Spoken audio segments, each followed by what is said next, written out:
የመካከለኛው ምስራቅ ፖለቲካዊ ምህዳር በየቅስፈቱ መልክ የሚቀያየርበትና ዲፕሎማሲያዊ ተስፋዎች በአንድ ጀንበር ወደ ከባድ ውጥረት የሚቀየሩበት አደገኛ ምዕራፍ ላይ ይገኛል።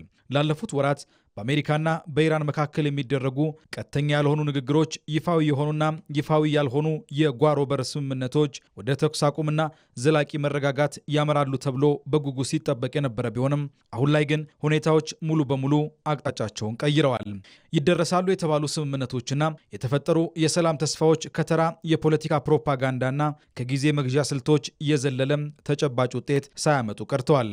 በምትኩ ሁለቱ ኃይሎች ከመቼውም ጊዜ በላይ ወደ ቀጥተኛ ሞቅ ያለ ጦርነት ለመግባት በጫፍ ላይ ይገኛሉ። ይህ ደካማውን የተኩስ አቁም ስምምነት ሙሉ በሙሉ ያፈረሰ አዲስ የውጥረት ማገርሸት ደግሞ ቀጠናውን ብቻ ሳይሆን አጠቃላይ የዓለምን ሰላምና የምጣኔ ሀብት መዋቅር የሚፈታተን የጂኦፖለቲካ ቀውስ እያመጣ ነው።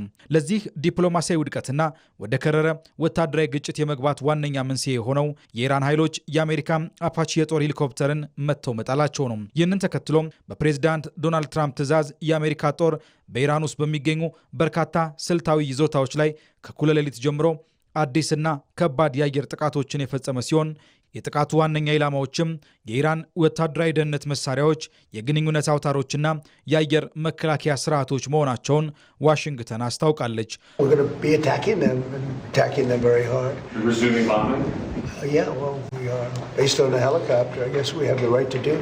በሄሊኮፕተራችን በደረሰው ጥቃት ላይ ተመስርተን ይህንን ለማድረግ ሙሉ መብት ያለን ይመስለኛል። እነሱ የጣሉት በእውነቱ ከሆነ እጅግ ዘመናዊ የሆነ ማሽን ነው። መጀመሪያ ላይ እኛ አልጣልንም አሉ። ከዚያ በኋላ ግን ማድረጋቸውን አመኑ። ስለዚህ በግልጽ እንደሚታየው ቦምቡ በእጃችን ይገኛል። ቦምቡ ባለመፈንዳቱ በጣም እድለኞች ናቸው።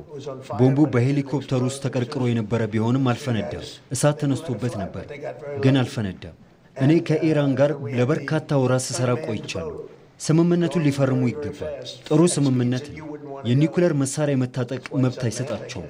እንዲያውም የኒኩለር መሳሪያ ፈጽሞ እንዳይኖራቸው ሙሉ በሙሉ ይከለክላል። ነገር ግን ነገሩ ዝም ብሎ መዘግየትና ማለስለስ ብቻ ሆነ።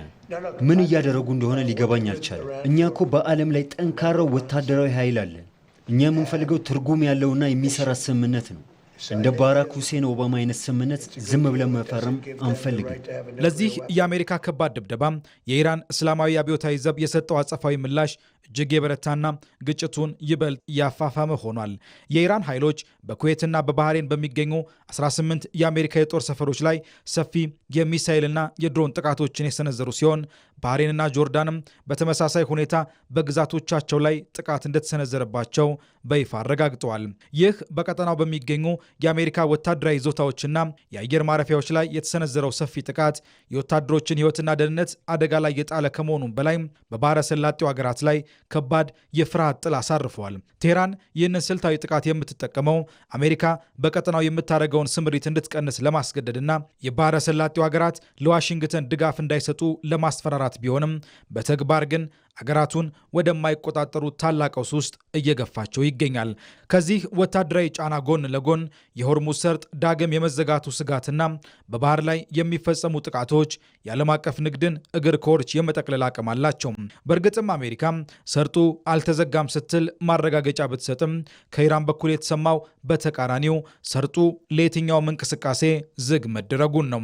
የኢራን ወታደራዊ እዝ በሰርጡ በሚያልፉ መርከቦች ላይ ቀጥተኛ ተኩስ ለመክፈት መወሰኑንና በተግባርም በንግድ መርከቦች ላይ ጥቃት መሰንዘሩን ተከትሎ በዓለም አቀፍ ገበያ ላይ የነዳጅና የኢንሹራንስ ዋጋ በከፍተኛ ሁኔታ ሊነር የሚችልበት እድል ተፈጥሯል። ይህ ጠባብ የባህር መተላለፊያ የዓለም የነዳጅ አቅርቦት 1/5 የሚሻገርበት ስልታዊ መስመር በመሆኑ በሱ ላይ የሚደርስ ማንኛውም መስተጓጎል ገና በማገገም ላይ ያለውን የዓለም አቀፍ የንግድ ልውውጥ ወደ ከፋ የኢኮኖሚ መቀዝቀዝ ሊከተው ይችላል። ይህ በእንዲህ እንዳለም በዓለም አቀፉ የኒውክሌር ኤጀንሲ በኩል ኢራን ያላትን የዩራኒየም ክምችት እንድታሳውቅ የሚያስገድደው ውሳኔ መጽደቁና የባህረ ሰላጤው ትብብር ምክር ቤት እንዲሁም ሳውዲ አረቢያ የኢራንን እርምጃዎች አጥብቀው ማውገዛቸው በሁለቱ ኃይሎች መካከል ያለውን የፖለቲካ ፍጥጫ ፍጥጫ ይበልጥ አክሮታል። ይህ አደገኛ ሁኔታ ጦርነቱ ወዴት እያመራ ነው ለሚለው ወሳኝ ጥያቄ ግልጽ ምላሽ ይሰጣል። ግጭቱ አሁን ካለበት የተተኪ ኃይሎች ጦርነት ወጥቶ ወደ ቀጥተኛና ሰፊ ቀጠናዊ ጦርነት እያመራ መሆኑን የሚያሳዩ ምልክቶች በጉልህ እየታዩ ነው። ቴህራንም ሆነች ዋሽንግተን ከዚህ ቀደም ይከተሉት የነበረውን ስልታዊ ትዕግስት በመተው ወደ ወሳኝ የኃይል እርምጃ እየተሻገሩ ይመስላል። በመሆኑም ጦርነቱ ወደፊት የሚጓዘው ስምምነቶች ወደ መፈለግ ሳይሆን አንዱ የሌላኛውን ወታደራዊና ምጣኔ ሀብታዊ አቅም ሙሉ በሙሉ ለማዳከም በሚደረግ አስከፊ ግጭት ነው። በጥቅሉ በአሜሪካና በኢራን መካከል የነበረው የሰላም ተስፋ መክኖ ወደ ሞቀ ጦርነት የመመለስ ጫፍ ላይ መደረሱ የቀጠናውን ፖለቲካዊ አለመረጋጋት ወደ ላቀ ደረጃ አሸጋግሮታል። የፕሮፓጋንዳ ስራዎች አብቅተው በተግባር የሚታዩ ጥቃቶችና ማስፈራሪያዎች በበረቱበት በዚህ ወቅት ዓለም አቀፉ ማህበረሰብ ሊመጣ የሚችለውን ታላቅ ቀውስ ለመግታት የሚያስችል ጠንካራ የዲፕሎማሲ ግፊት ካላደረገ በስተቀር መቋጫው ለቀጠናውም ሆነ ለዓለም አቀፉ ማህበረሰብ እጅግ አስከፊና ዋጋ የሚያስከፍል መሆኑ የማይቀር እውነታ ነው።